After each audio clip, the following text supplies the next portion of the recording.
Did you listen to Shab? Yeah, I was listening to him on my way to work and right now when I was coming over here. He was super pissed. I kind of agree with what he was saying for the most part. Did you see, dude? We probably didn't because you were out watching the fight in a bar, right? The pay-per-view. Yeah. Dude, as soon as the fights ended, you know how Fox Sports 1 do their recap, you know, and it's like the Kenny Florian, and right after the pay-per-views finish, you're able to go to FS1, right? And they'll show you like highlights of the fights, and they'll talk about like the results. And right off the bat, when the pay-per-view was done, Kenny Florian, who else was there, dude? You know, your normal guys, they were there, and they were all criticizing Tyron Woodley, bro. Yeah. I was just so blown away. I remember looking at my brother and just, we're like, what? How can, like, why are they talking so bad about him, dude? Like, to me, yeah, it was a boring fight. It was boring, but Stephen Thompson also didn't do anything, dude. He didn't do shit. He didn't do shit. And neither of them did anything. They both didn't do nothing. And why is it Tyron Woodley getting all of the blame for it? Tyron Woodley's all... Because he's the one who's in the media having all the beef with Dana, so that's who people know. He was saying that he was going to go in there and, like, stop him and whatnot. And then he didn't, but, like, I don't know. Those guys are so different. Right. But you can't... Tyron Woodley was saying that just how any other fighter says it, dude. They're selling a fight. They want people to tune in, order those pay-per-views. Yeah. So, of course, he's going to say that. And now you're going to criticize... How many guys have said, oh, I'm going to tap you out, or I'm going to choke you out, and it doesn't happen. And why is it Tyron Woodley is getting so much backlash about this? I don't understand, dude. I think Tyron Woodley, he's a champ. Yeah. In my point of view... he was right. He was saying that you have to go in there and take something from him. Yeah, exactly. Like, man. Why does he have to be the one that goes out there and, like, knocks him out? Like, everybody... He was saying everybody who went in and tried to be aggressive towards Wonderboy got knocked out because he's a counter striker, and then he's going in there to retain his championship. He's not going in there to, like, put on a show for everybody, even though that's what this sport's becoming. Yeah. So it's not fair to him, and it's not, like, Dana White's being a dick. Like, he needs to promote the fighters. That's his fucking job. He's a promoter. He feels like he's just, like, he's not even the matchmaker, so he's like, what is he doing? Right. Tyron Woodley, man, and you gotta give him props, dude. He tried to take him out of the last round. He tried, but... Yeah. And his corner was saying, you're down, you need a finish. So he went in there, and that was the only round where he did anything. But even for the first, like, 4 minutes and 30 seconds of that round, he was moving backwards. Yeah. I don't know, I haven't heard, like, Tyron Woodley's backstory. I know Brandon Schaub talks about it a lot. He's, like... He used to be a gangbanger and shit. Oh, really? Yeah, he had kids young. Wow. And he's been fighting to, you know, pay the bills and shit. And now he's like an entrepreneur. He's like smart dude. He has money invested in the right places. He's a good businessman. He does the same thing as Conor McGregor. It's called, you know, Conor McGregor has the Mac Life. Right. I think Woodley's is called the Champ Life. No way. Yeah. So he has like his own little promotion going out for himself. Little promotions, and nobody talks about. That's what every fighter needs to start doing now. Yeah. Every fighter. Who cares? Did you hear Overeem is coming out with another documentary and shit? I heard a little bit about it. Yeah. He's also doing it, but he's releasing. And he's been having cameras following him around. Yeah, he's been doing it in documentary series. Not like. I think his are longer. Right. And then the Champ Life are like more video blogs. His might be like an actual episode shows, you know what I mean? Like a season. Yeah. You know what I mean? I don't know. I did hear about it. We should keep an eye on those. I want to watch the Champ Life though. I just heard him say it the other day on Ariel. See, every fighter needs to do that. Who cares if you're big, if you're small? Every fighter needs to do that. But the UFC still doesn't talk about these people, so they're not getting. They need to talk for themselves. Every interview, Tony Ferguson says it. You can follow my way to victory on Tony Ferguson XT. Yeah. You know, that's what you start doing, dude. Just start promoting yourself because the UFC's not really doing it. Yeah. They're giving you the stage for it, but you as a fighter, you need to start promoting yourself because some of the things that the UFC will promote about you, it's not good. Look at how they're doing T Wood, and that's bogus in my opinion, man. How they're doing him. He's been, dude. When Stephen Thompson fought, when he was upcoming and he was beating everyone and he was doing it with spectacular kicks, I was like, dude, there's no one that can beat this guy. Yeah. There's no one. Tyrone Woodley changed my point of view. It's like, all right, all you really have to do is not run at him. Yeah, because he won't engage, and then just he won't engage and you, just rush in. He's more of that karate point striking background. So he's waiting for you to come in so he can hit you with something on the way in and knock you out. And another thing I noticed, noticed, Johnny Hendricks, he's just way too small. He just kicks you in the head. That's true. That's true. Jake Ellenberger too. That's true, but it also doesn't even seem like it looks like Stephen Thompson does not like to get hit at all, dude. He doesn't, dude. You can see it in his face and in his fighting style. There's other fighters that'll take more risks, that's willing to trade blow for blow. But every fighter needs to start promoting themselves, dude. Big or small, if you're in the UFC, start promoting yourself. Well, that was the thing, like, back in the day, it was a little easier because you had sponsors to help you do that, too. Right, that's true. And now they took them all away from you, so now it's all on you. Like your sponsor is the UFC, and they give you peanuts. Did you see what they did to DC, too? I read the headline, but I didn't see the actual poster. The poster, dude, look at it. Yeah, I heard It's that like Daniel Cormier was upset about UFC 2010 poster. Coming for DC and shit. So what is this? How many favors did Rumble have? What? Is this something he said? Yeah, this is some DC poster. So he said, what is this? How many favors did Rumble have to call in to make this shit happen? Just remember last time the challenger looked so big on the poster, RDA beat Cowboy in the round.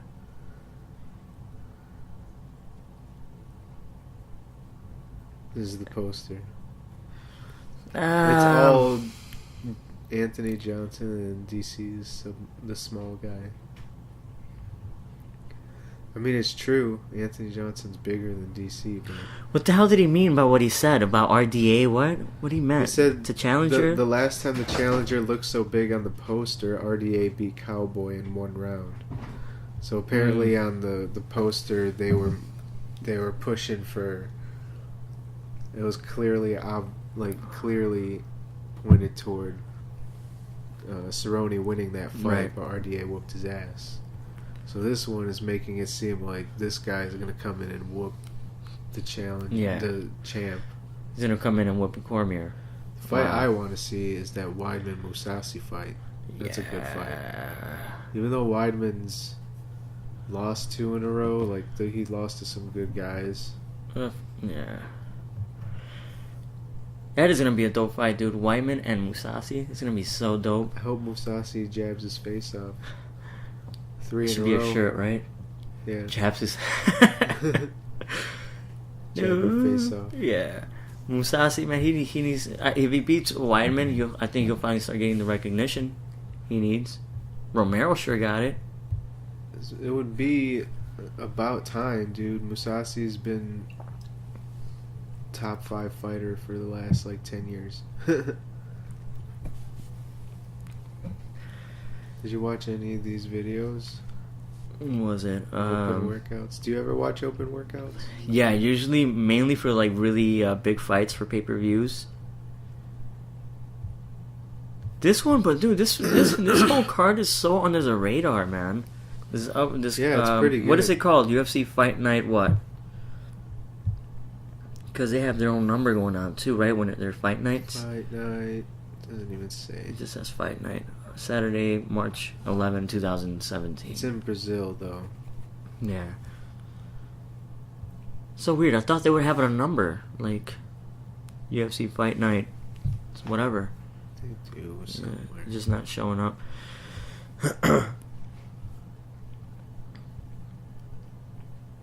106. Oh, 106. Yeah. 106. All right. UFC 106 Fight Night. Starts off with Berkman and Michael Prazeres. I don't know who that guy is. He's called the Tractor, so I'm assuming he's gonna mow you down. Ground and pound, takedowns. Josh Berkman, your dad. I mean, not your dad. Your brother. Your brother always talks shit about this guy. Yeah, I was about to say. Like him. It's because he beat John Finch. He put him to sleep. That's why. It wasn't it kind of a dirty. It was a brutal fucking submission, dude. Yeah. It was bad, dude. I actually want to see it, bro. You should World put it back. Series of fighting, right? Yeah, it was. And John Finch was just recently let go to the UFC and shit, and they brought him in. They were making him a big deal. He's the champ over there right now. Is he? He finally got the belt, of course. Yeah, I think he's been holding it. I think he, after Palhares was stripped or whatever, he won that next fight. Yeah. Then that's how it starts off, and then you have. Oh, that's Joe Soto, man. Yeah, Joe Soto's good. He went in there and did the job. Did a good job against TJ. Yeah.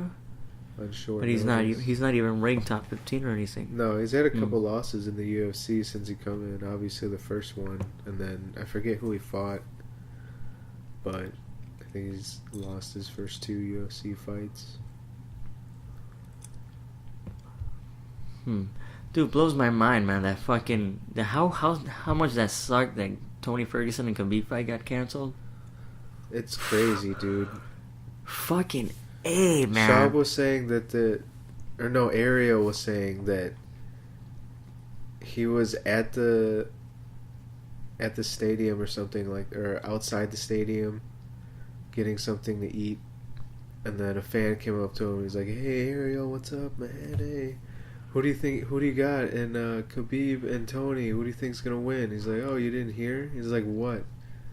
The fight got canceled, and he said, like, dude, the look this guy had on his face looked like I just told him your dog died or something. Like, he was devastated. That was the fight to see, man. That's what everyone wanted to see. That card. Oh my god! And to hear that Khabib was eating tiramisu and junk food like fight week, coming in, I think he came in like 20 pounds he had to cut or something like that, or yeah, double what he was supposed to be at, and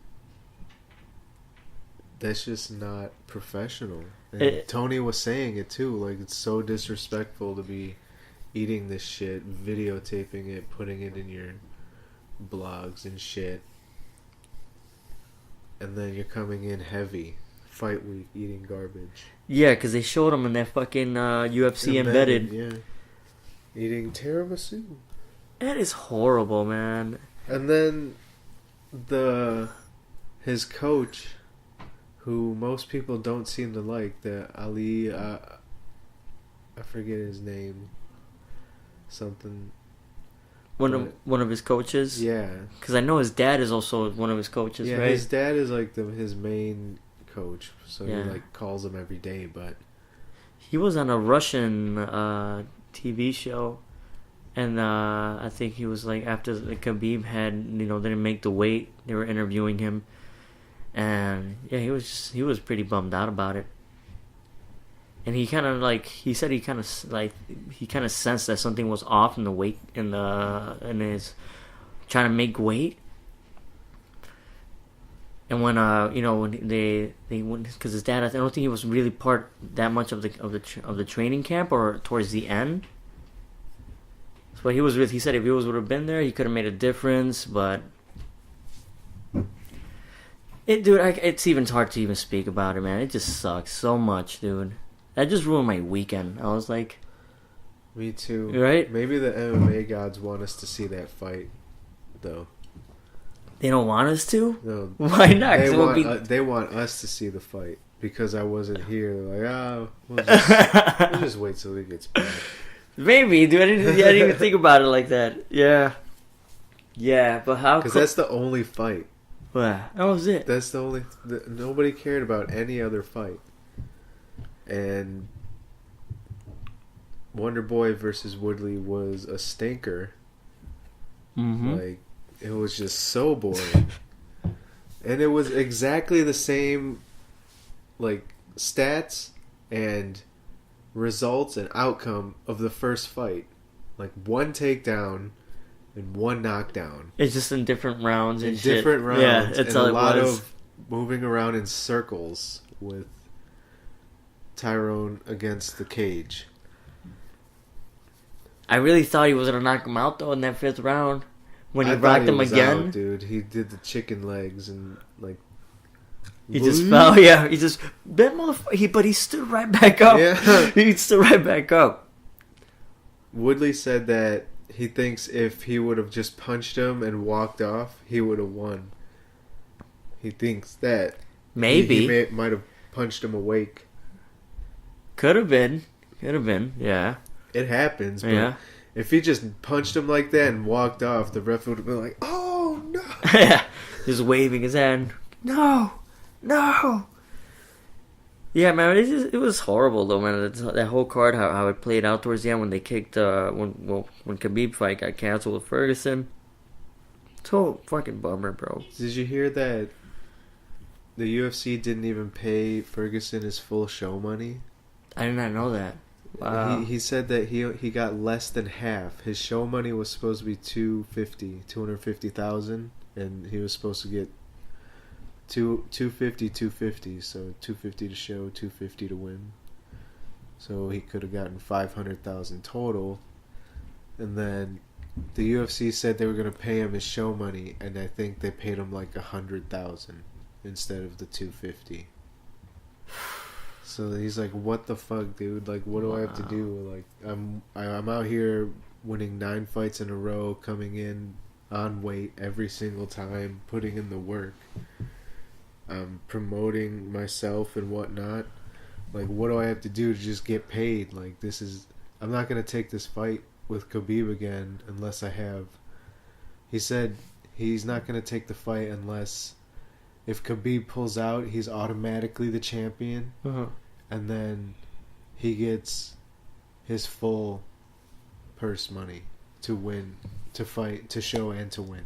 Dude, that's not a bad... And he's like, everybody, Shaw was like, I mean, yeah, you have to. Like, this is bullshit. Khabib's pulled out of 5 fights now. Like, Tony Ferguson did pull out of one of these fights, Right. but he had like fluid in his lungs. That's a different situation than missing weight, Right. or just Right. having an injury. Like, people fight injured all the time. Tony Ferguson was dying. Like, he was having a bad weight cut himself, and he, went through it, made it seem like everything was all good. And see, and now how that whole thing played out, for me, I was kind of 50-50 on this fight. A little bit more leaning towards Tony Ferguson. Like, Yeah. as far as I knew that I think Tony Ferguson might have won that fight. Yeah. But after that, this shit happened, I was just like, I don't understand how Khabib can even make 155 again. I don't think he could do it, dude. I don't think he could do it. And he's a small guy if he moves up to the what is it, 170, right? That's a big leap from 155 to 170. Yeah.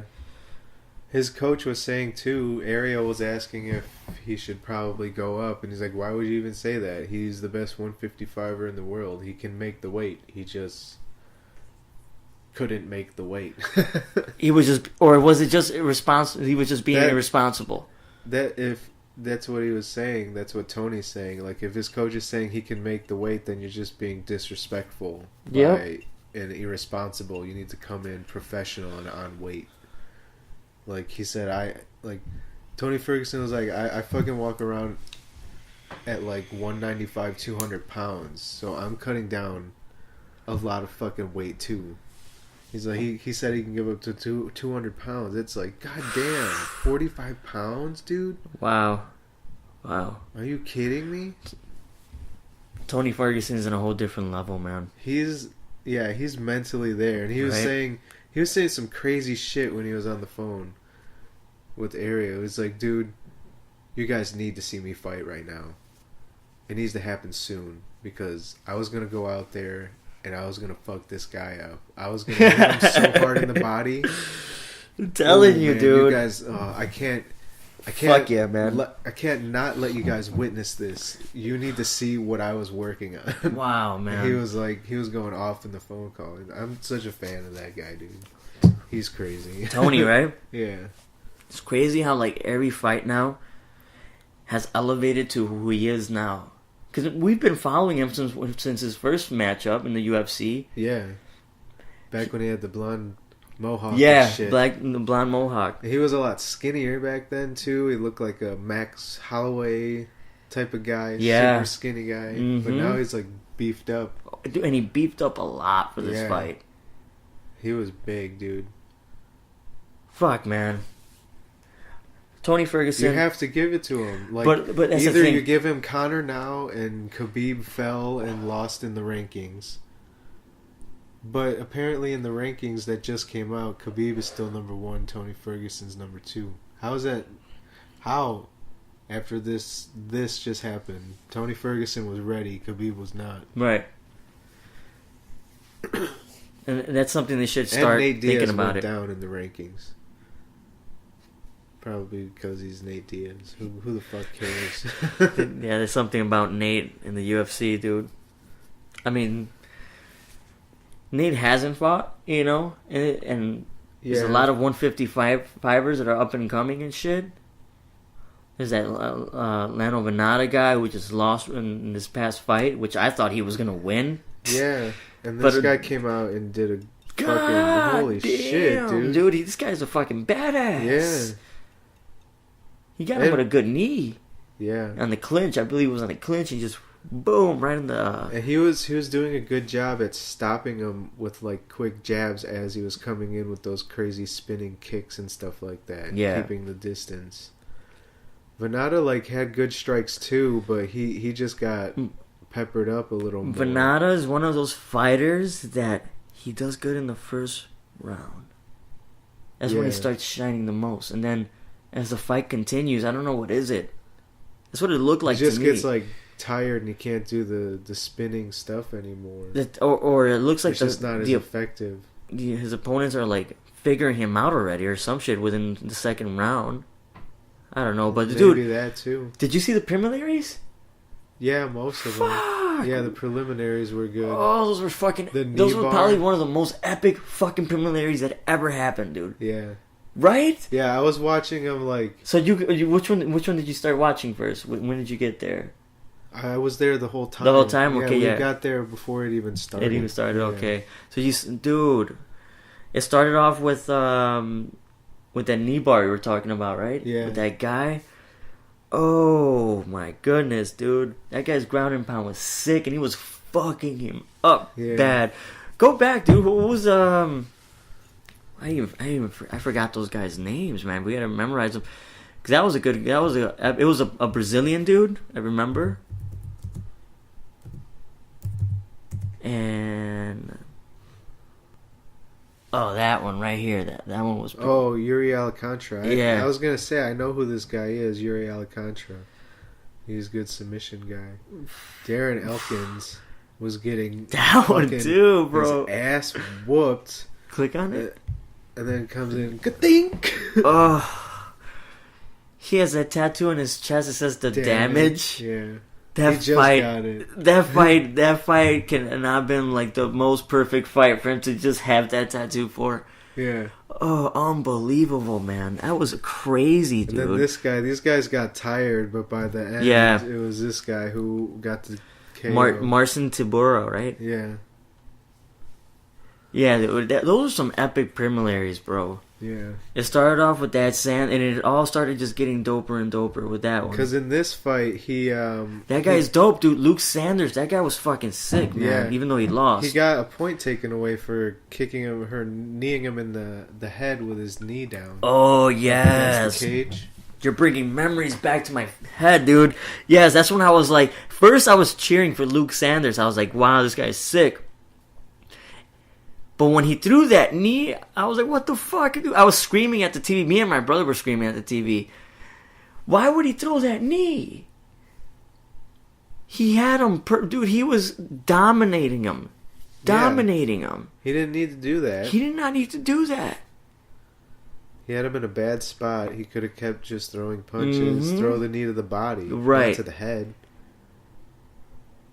I'll counter, and then he pulled off that fucking leg lock at the end. That was dope, man. That was dope that he do that. He did like Tony Ferguson in EA MMA. Dude, check it out. Total strikes 127 for Alcantara. Luke Sanders landed 134. That was dope. But yeah, but this one, Elkins? Darren Elkins and Mirsad Bektik. That one was dope. That was dope. It was just all ground and pound, pretty much, up until that third round. Mirsad Bektik, he's good, man. He was hitting him with some vicious elbows. Yeah, he had him split open bad. I think he had him on a crucifix at one point. Landing some elbows on top. I don't know how he fucking pulled that off. Epic prelims, dude. So epic. Hunt Overeem? Yeah. We predicted that one. Not the outcome, but how it wouldn't happen. Right, exactly. We're like, we didn't know about them knees. Overeem, he seemed really confident, man. He rises to the top and then he falls. He wants the winner of JDS and Stipe, obviously. That kind of makes sense, actually. Yeah, I mean, right? He just came out of a JDS. Yeah. And then he lost to Stipe. He was doing that running away shit though on Mark Hunt still, right? I think he's going to continue doing. He's going to continue doing that. Something. I forget who was saying it. Like, it's effective, but it's annoying. It is. He's just running completely away. Yeah. Kind of how Derek Lewis did, but he had a reason. He got knee to the gut. Yeah. You know. I don't know, but that knee was pretty bad. He got him with 2 knees and a punch before he face planted, and then just landed. Oh man, we didn't even talk about how Elkins landed when he got knocked out. He landed just like in an EA UFC game. Yeah, with his ass up in the air. I was like, oh my god. Bektik got knocked out. Yeah, Bektik. I was impressed by Cynthia Cavillo. She's an alpha male girl. Right. Yeah, this girl's a good... Amanda Cooper's a good boxer, like a boxing background. Yeah. This girl, like, as soon as she was walking, I was like... Because I was, like, talking to Chris's cousin. I was like, this girl should win. She has... Amanda Cooper, she has more experience, good boxer. Yeah. But as soon as Cynthia came out, I was like, this girl's going to win. She looks like she's... gonna eat her alive. She came out confident and just loving it. This was like she her absolutely UFC did. debut on the main card and shit. And she did very well, man. Yeah, did you see that transition? It was from she had her like in a Darce choke and then she like crawled up her back. Yeah, sneaky about it, right? Yeah. And got her back, and tapped her out. That was good, man. Very good. She started talking in Spanish afterwards. Yeah. I was like, yeah. Then we get the Evans, Rashad Evans, and Daniel Kelly, was it? Yeah, Daniel Kelly. Rashad Evans is done. He's done. Dude. He's Everybody's done. like, oh, he looked good. Everybody thought Rashad won that fight. But, dude, you can tell he's not the same Rashad. So that just makes you not want to see him fight. He also looks very, very old. Man. Yeah, he does. Right? You can see it in his face. He's just not the old Rashad who used to be. And this Daniel Kelly guy, he was coming off a 4-fight winning streak, I heard, I think it was. Yeah, he's doing pretty good. It's not like he's a nobody. He's beating guys in the UFC, but Rashad at one point could hang in there with John Jones and that's true. Rampage and Chuck Liddell and some of the greats, and he's an older fighter too, and he's dealt with a lot of injuries at the wrong time, I feel like. Talked about in that embedded episode of Khabib and Ferguson. And I think he was talking to Khabib, and he was just talking like he was already done. He was already done. He was like, oh yeah, he started making a Mike Tyson impression. Who? Rashad Evans. He was making a Mike Tyson impression to, I think they were like in a sauna or some shit. And he was making an impression of Mike Tyson. He was talking to Khabib. And then he tells Khabib, like, oh, one of the best words of wisdoms that anyone's ever given me is, it was Mike Tyson. He told me that some people enjoy the spotlight. Some people think that they own the spotlight, but most people don't own the spotlight. The spotlight always moves on.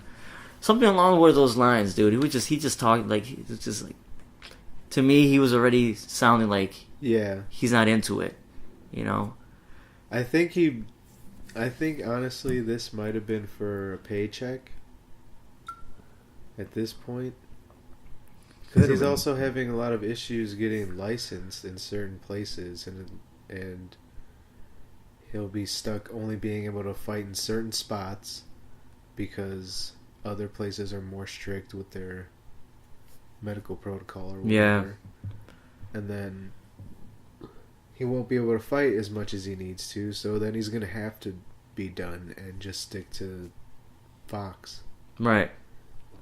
I'm sure he'd make good money there. Just do that full time. When was the last time you seen Rashad on Fox? Oh yeah, that's true. Right? I haven't seen him in a while. It's all DC. DC, Dominic Cruz.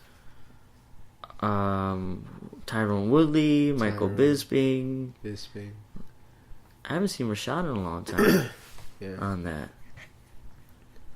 I know he's been going through some drama, though. Every time he fights, he can't...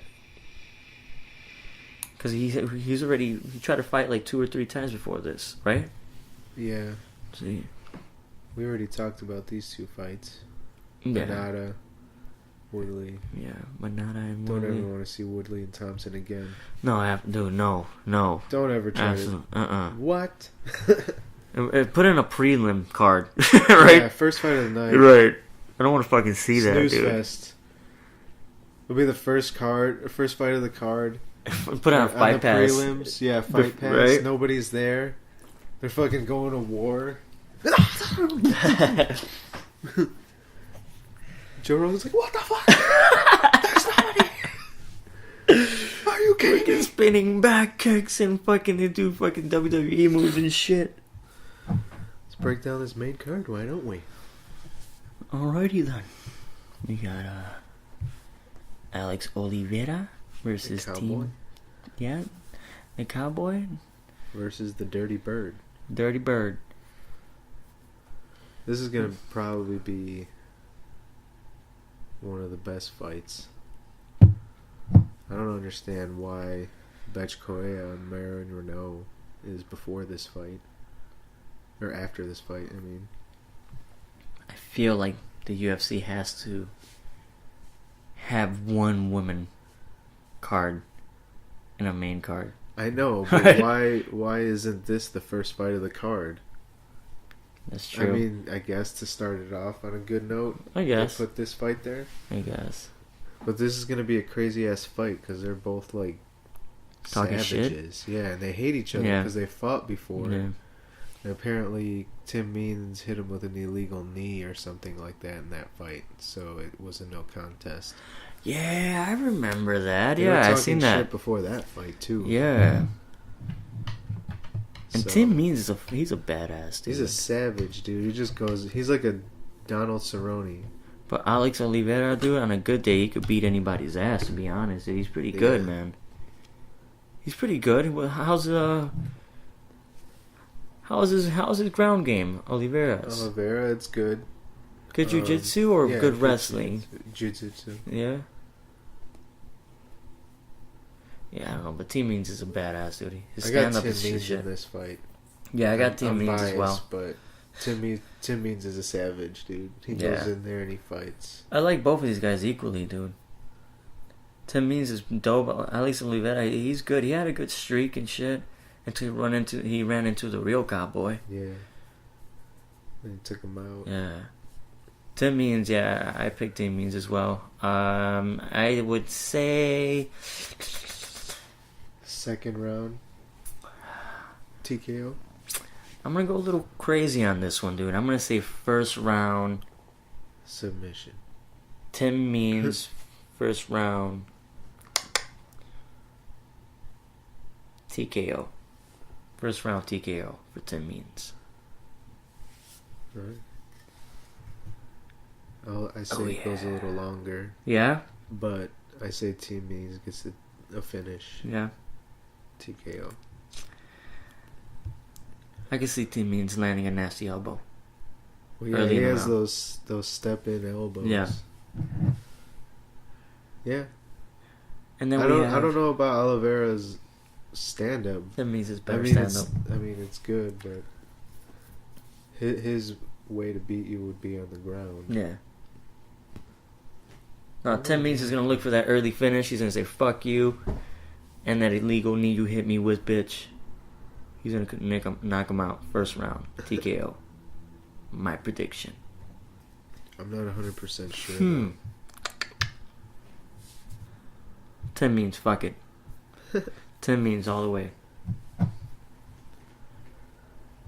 the next one is Betch Correa and Marion Renault. I know Betch is just gonna go in there and try to brawl, and then Marion Renault, her nickname is the Belizean Bruiser, so she's just gonna go in there and fight too. Gosh. Brazil versus the United States, or they look both Brazilian to me, dude. Yeah. Right? She just fights out of the United States, or what? I guess. I'm gonna go with Marion Renault. Yeah, same here. This fight. Same here. I think Betch Correa is good, but she's not good. You know? Her striking is just a little weird. It's really wild, and it's like she looks like she hits hard, but she doesn't really hit that hard. No. She's just very aggressive, to be honest. Yeah, and that could lead to getting faceplant with shit in your pants. Yeah. And plus, let me see. Well, 66, 65-inch reach advantage for 1 inch for Marion Renault. But look at that. No, dude. Hell no. Wait, no. I'm looking at the wrong thing. The reach is a 4-inch reach advantage for Marion Renault. She's an inch taller. I always look at that, dude. She has submissions and more TKO finishes, but she has, more TKO finishes. I'm gonna go Marion Renault. Yep, same here. Marion Renault for show. That for show. This fight's gonna be fun. Yusier Formiga versus Ray Borg, the Taz Mexican Devil. Wait, go back, dude. What round do you think is gonna finish though for Beth and Marion? I'm also gonna go. I'm gonna go third round probably. Third round? Yeah. Maybe a decision, but if it's a finish, third round submission. Renault. Let me scroll down. Let me see her. I'm gonna go with Marion second round submission. Okay, so by I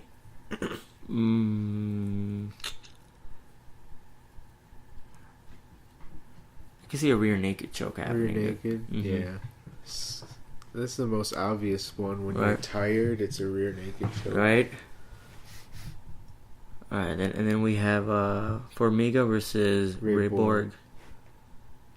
Formiga's good, dude. He's a really technical striker, and he has good submissions. Ray Borg he's ranked number 3, bro. Yeah. 3 versus 8, so it's like a good matchup for standings. Yeah. If the standings mean anything.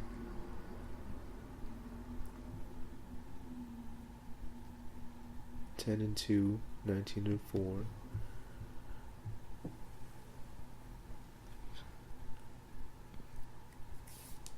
Both submission fighters, it seems.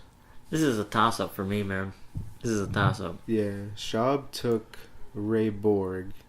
Formiga apparently is the favorite. Ray Borg's the underdog. Renault is also the underdog, and I think Means is the underdog in his fight. So Borg is the underdog? Yeah.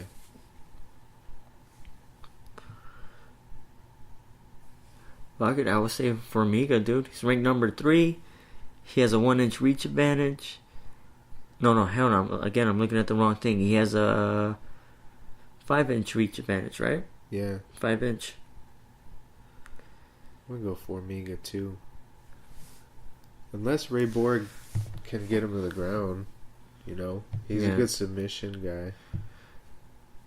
The Taz Mexican Taz Mexican Devil. I love it, dude.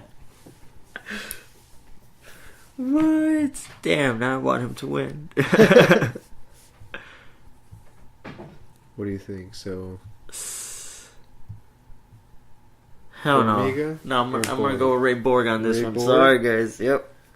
The underdog in this one? Yeah, I'm gonna go with the underdog, bro. I kind of want to take Ray Borg too. Yeah? Because of the nickname. Right. But I think Formiga is like the obvious one and shit. He's ranked number 3. I want to see Ray Borg win it. Yeah. Hey, I'm gonna go with who I wanted to win with, and I want Ray Borg to win, dude. I wish I would have known more about this, dude.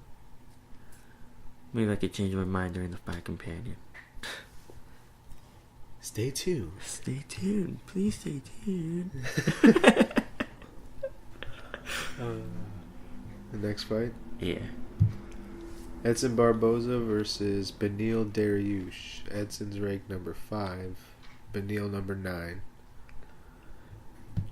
Barboza, dude. Barboza's a fucking killer, man. He is, dude. Right. But Beneil Dariush is a silent killer like fucking Musasi, dude. I like this guy too. He's a good fighter. He stands like his striking is good, but he's gonna take you to the ground and submit you. But he'll stand in there and trade with you for a while. He waits till he kind of hurts you to. What's his record? How has he been lately? 14-2. He's been. I forget the last guy he lost to. Let's look it up. Yeah, how's his record looking? Keep in mind, dude, Barboza has one of the most sickest KOs ever. To Terry Adam? Did you hear he fucking was hospitalized because he was running in the middle of traffic, banging his head on cars? What? Like smashing his head on cars. He was like freaking out. This was recently, like a week ago, a week and a half maybe. Damn. So his last loss was to Michael Chiesa. Wait, what? His last loss, Michael Chiesa, but he's 2016, April 16th. Submission, rear naked. But he beat James Vick. That guy's a good up and comer. James Vick. He's a really good striker. Click on him. James Vick. Yeah. Oh, no picture. No picture, way. The fuck? Fucking assholes. Alright. No. It's all good. He's the guy that looks like a fucking alien in the UFC game at lightweight. He beat Michael Johnson, Jim Miller, Darren Cruikshank. Beat Charlie Brenneman. He's beat some good guys, dude. Michael Johnson, though. That's the most impressive one. Those two, really. And James Vick is actually good. He's just like a very inactive fighter because of injury.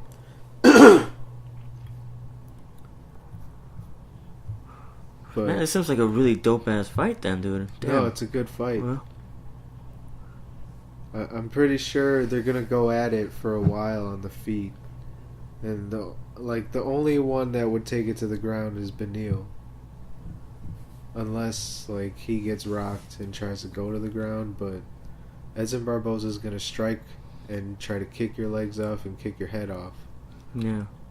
But Beneil's like one of those guys that just kind of slowly walks forward like Mousasi. Kind of want Beneil to win this fight.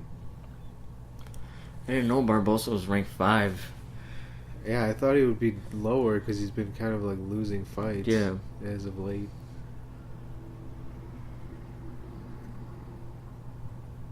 Barbosa. And he's a 155er. Man, that division is sick, bro. I love that division. That lightweight division is the best, honestly. Lightweight and welterweight, dude. Like, welterweight's kind of fizzling because, like, nobody wants to fight. Yeah, right? Exactly. Carlos Condit, or fucking Nick people Diaz can't make weight. Can't make weight.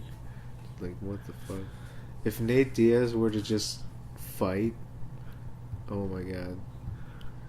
Nate Diaz versus Eddie Alvarez would have been a good fight. Eddie Alvarez is saying that Nate doesn't want to fight him at all. This is how it was with the Diaz brothers. When the Diaz brothers were fighting, nobody wanted to see them. Yeah. And now that he's not fighting, everybody wants to see him. A lot more, more people want to see him. Yeah. So Barboza, his first like notable win was Ross Pearson. Then he kicked Terry Adams' head off. Then he lost to Jamie Varner. That was a good fight. Remember that fight? Edson Barboza was whooping his ass, and Jamie came back and knocked him out. I'm sure. I had to see it. Then he beat Lucas Martins, Rafael Oliveira, Danny Castillo. Then he lost to Cerrone. Then he beat Evan Dunham and Bobby Green. Those are good fights. Mm-hmm. Lost to Michael Johnson. Beat Paul Felder. That was a really good fight. Lost to Tony. Beat Pettis and Gilbert. So this guy's a killer, dude. He's only losing to the best of the best. Yeah. Tony Ferguson, Michael Johnson, Donald Cerrone, and Jamie Varner, he was whooping his ass, but then he got tagged. Yeah. Even the one with Cerrone, dude. Cerrone was getting worked. Yeah, dude. he was getting worked. That jab, I don't know why that jab fucked him up so much, and then he just jumped on his back. Yeah. Barbosa's dope, man. He's so good. Look at his record. It's amazing when you look at it. He's beating some tough guys. You don't think Edson Barboza can't do this to Conor McGregor? Oh, hell yeah, dude. He would fuck him up. There are so many guys in that lightweight division that the UFC just will not allow happen. They won't let those fights happen at all. Back in the day, they would. Back in the day, they had no choice. Right. Now it's like, nope. Conor McGregor, you don't fight. And then everybody wants you to fight. And you fight this easy guy. Yeah. There you have him. Give him... Thought it was gonna be nice, dude. The winner between Khabib and Ferguson would have got a chance to fight. Answers. Now Conor McGregor is like never gonna fight Khabib. And he's like, who the fuck is Tony Ferguson? Like, Tony Ferguson's a guy that's gonna straight whoop your ass. That's what's happening. And you don't want that. I tell you what, I fight Tony Ferguson. Dude, Ferguson would destroy him. Anyway, stand up, submission. Whoa.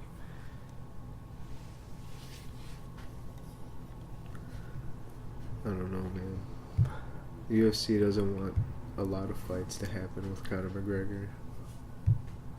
Next fight is Shogun and this Gian Viante.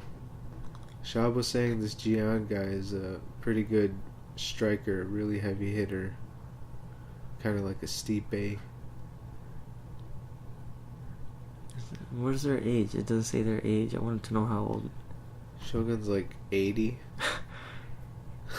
He's right next to Dan Henderson. Yeah. No, Shogun's not that old. He's like probably like 32. Yeah, he's just been doing it for such a long time. He's just his body is like 80. Nah. Because you can tell he doesn't move the same way he does. No. And he's flabby. It's crazy that he fights at 205. Yeah, you should just lose some weight Right? and fight at 185. That would be a good weight for him. Shogun should, and he's ranked number 6 in light heavyweight. No, yeah, it's light heavyweight, right? Yeah, because there's no light heavyweights. Like, there's nobody. DC, Rumble, Gustafson, Glover. And this is the new guy, up and coming dude, who's gonna squeeze into Shogun's spot in the rankings and shit, and squeeze him out and just push him back a little further. Yeah, because that's the new guy's coming, man. But hopefully Shogun wins, right? yeah. I'd like to see Shogun win. I don't think that's what will happen. No, me neither. I think Shogun is getting to the Say end. if you're gonna go put money on it, you go with Viante. Yeah. But I would like to see Shogun win. It's gonna suck. I'll be rooting for Shogun. It's gonna suck when see him getting knocked out. We'll see what happens. And then that's the co-main event, right? Yeah. So we say Gian Villante wins that. Yeah, I say Viante wins that. And TKO. TKO. All of them will be TKO. What about that Barbosa and Dariush? Barboza and Dariush.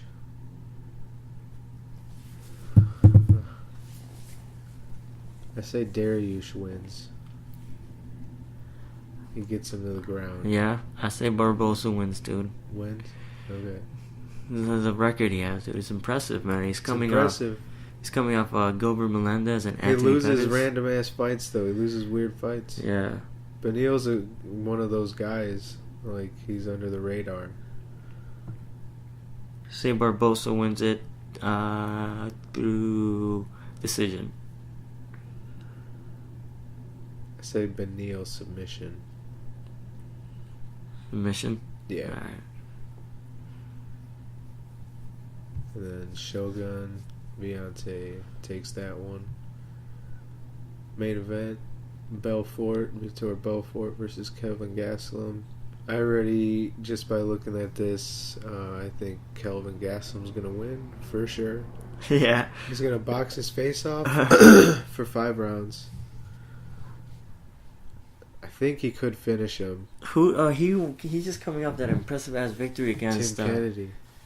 Oh man, dude, you're talking about Tim Kennedy is who in better shape than Vitor Belfort. You're talking about Tim Kennedy who was pumped to come back to fighting. He was talking about all this shit, how much he loves it and how much he misses it and shit, and how he's fucking gonna be, doing his thing. Dude, Kevin Gastelum. And then he retires. And then he retires after the ass whooping he gives him. Yeah, I feel bad. This is, again, dude, new competition coming in, dude, to squeeze out the old. Yep. Kevin Right Gastelum. next to each other in the rankings makes sense. Mm-hmm. Vitor's coming off like 2 losses. Weidman and Musasi recently whooped his ass. Yeah. Who was his last fight against? Was it Musasi? No. I don't remember. I don't remember, dude. Honestly, I don't. I know that there haven't been nice ones. I think it is Musasi, dude. I think it is Musasi.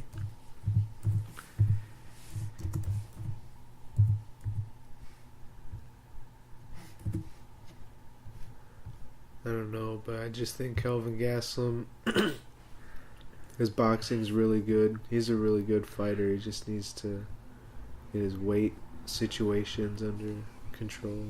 Yep. Yeah, it was Musasi and Jacare, obviously. He beat Dan. Lost to Chris Weidman. He beat Dan. Beat Luke Rockhold. Talking about TRT though, fucking Vitor, man. He beat Anthony Johnson.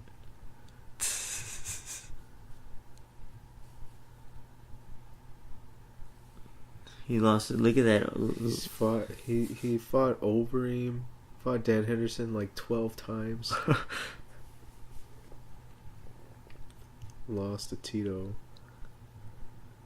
Randy Couture twice. Both of them ended by doctor stoppage. Damn, what the fuck? Why?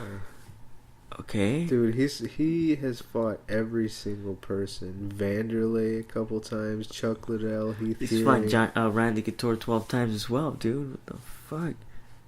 Tank Abbott? Fuck. God Yeah. damn it. Yeah, dude. Kevin Gastelum, he's two, dude. Rich Franklin, He's Anderson old, Silva. man. Dude, he's old though. For sure. Kevin Gastelum, right? Yeah, I think Kelvin Gastelum takes it. I could see it. I don't know. Vitor, I don't know if he can go 5 rounds. But Kelvin Gastelum's the type of guy who kind of works you up. And he can take you into deeper rounds and then kind of finish you. Or he just beats you up in a decision. Yeah. But I don't know if Vitor can last the 5 rounds. So I think this one's going to... How did he beat Tim Kennedy? Kevin Gastelum? he knocked him TKO in like the 3rd round. Yeah. I think the same situation's going to happen. It probably doesn't go past 3.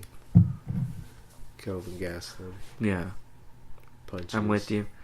With you on that one too.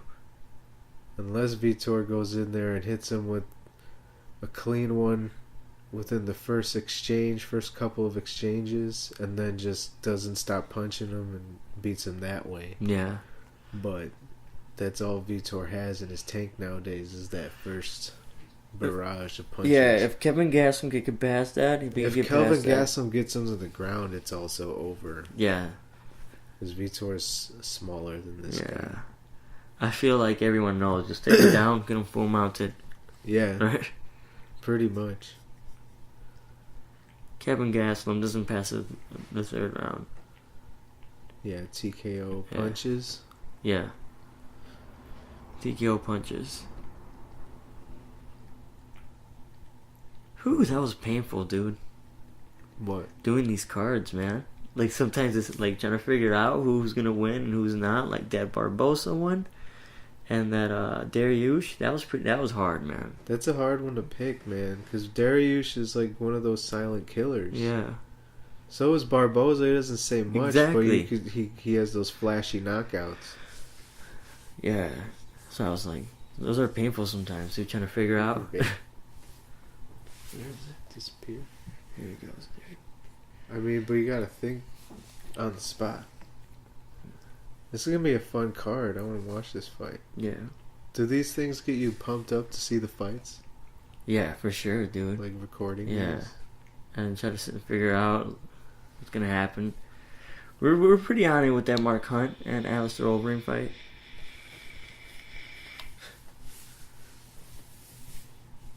Everything else we fucked up, but that was cool, right?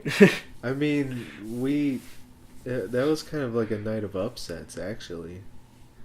Yeah, it we was. picked all the obvious choices. Yeah.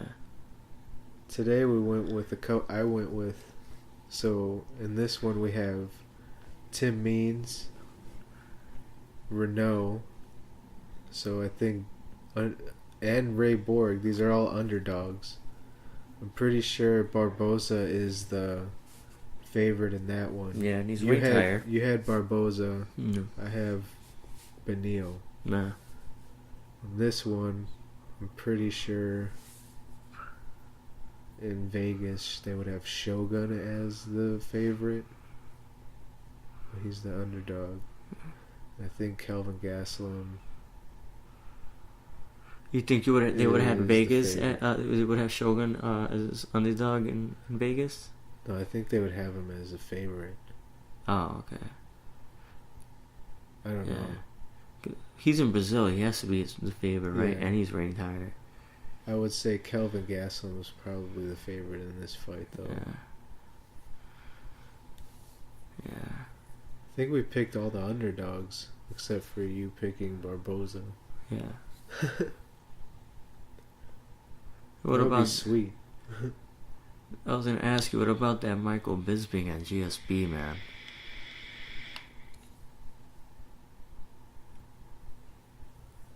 I don't know what to think of it at this point. GSP is like He's coming back for this fight, and he's smart. He doesn't want any part of Woodley. He doesn't want none of Woodley. He'll get in there and get knocked out. This is what I think that GSP is gonna do, man. This is because he talked about his short-term goals and his long-term goals. And one of them, he was saying, my short-term goal is to beat Michael Bisping. But I think his long-term goal is gonna be for him to move down to 170, back to his old weight class, and fight Conor McGregor. Maybe fight Conor McGregor, or come back and beat the champion of those two guys, of Tyron Woodley and whoever he's fighting at that moment. If Tyron Woodley's still the champ, or if somebody beats him, GSP comes down to his original weight class, beats the guy, becomes back the original 170 pounder, and then you have the most epic MMA fight ever. It would be Conor McGregor and GSP. For 155? For 155, and they both have... He's saying he's trying to make history. Yeah. He's telling Ariel he's trying to make history. He's trying to make history, dude. That's dude. probably why it started with Bisping. He started with... the easiest one. And easy, and it makes sense, dude, like...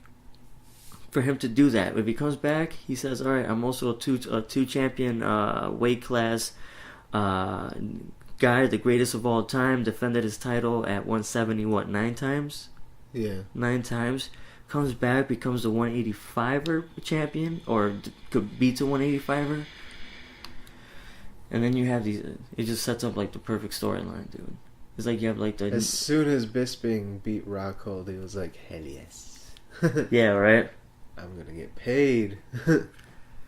He was saying on Ariel's show that the contract that he signed, he isn't happy about, but the UFC also is not happy about. So it's like he didn't get what he wanted, but the UFC paid him more than they wanted. So it's like that's why he decided to come back, because he finally got something. That's good. Good, man.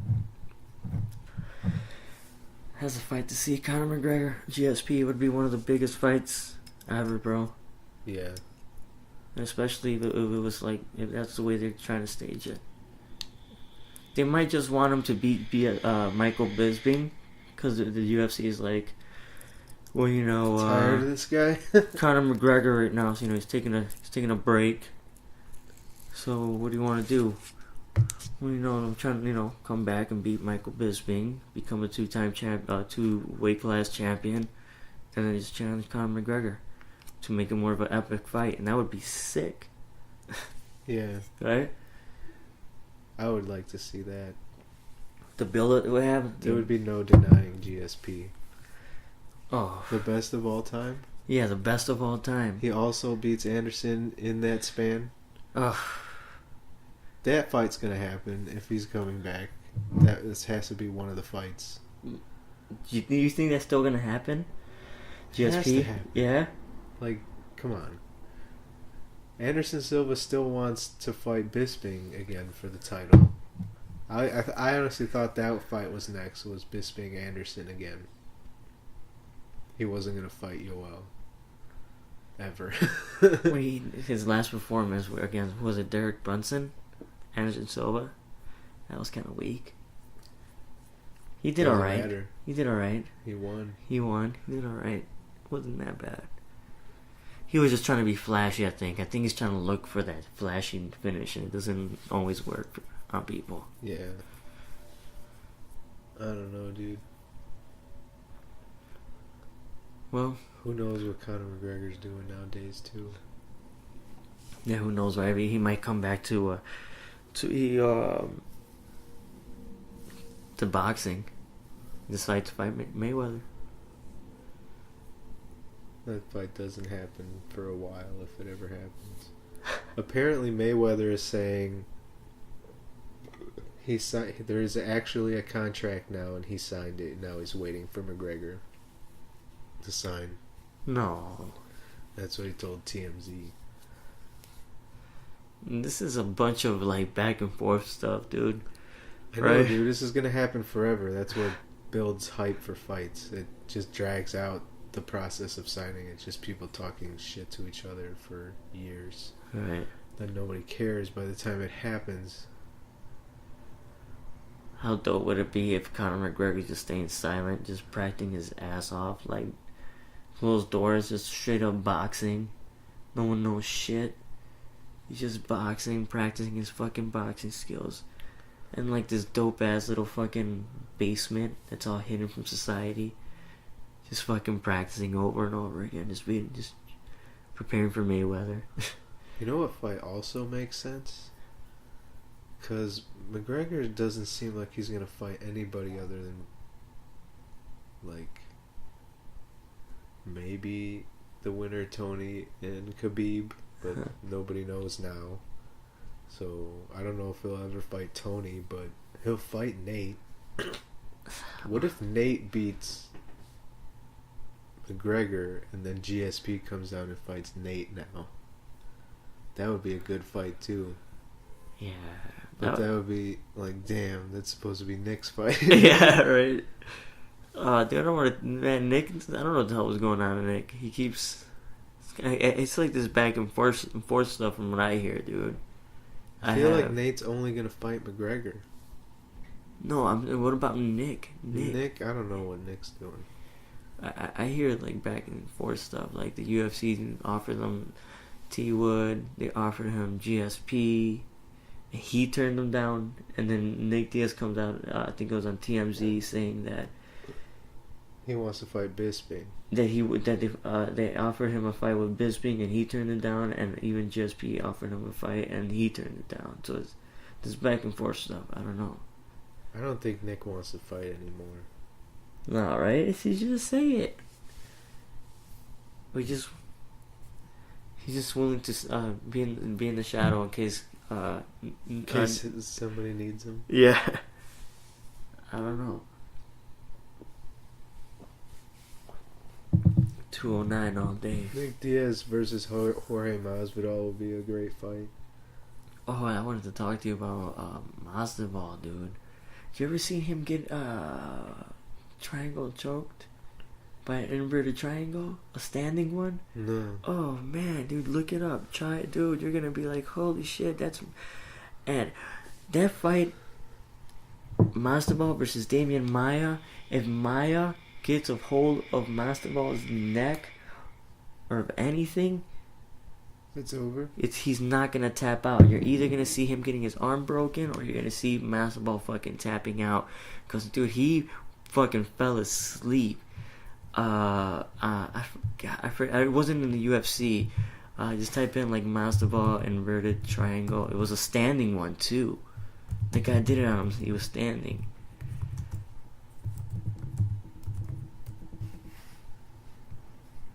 Yeah, that should work. Yeah, that one. Bellator. Dude, he gets fucking put to sleep, man. Masvidal not taking nothing away from him. He's a dope motherfucker, man, and he could fight. But that's how much of a gangster he is, dude. He didn't tap out. I don't know if the guy just put a lot of pressure on him really quick and he didn't have time to tap out, or he didn't know he was getting choked because he was standing. Right here. Look at him. I don't think he knows. Yeah. And then all of a sudden, you see his face turning purple, and then boom, just falls. Oh, yeah.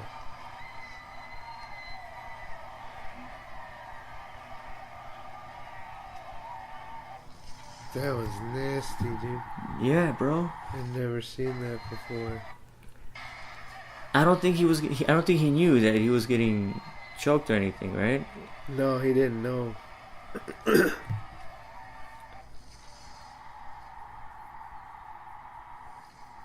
That's crazy. Man, Bellator's been around for a while, man. Yeah, man, Masvidal is fun. Fucking every place, everywhere. Backyards.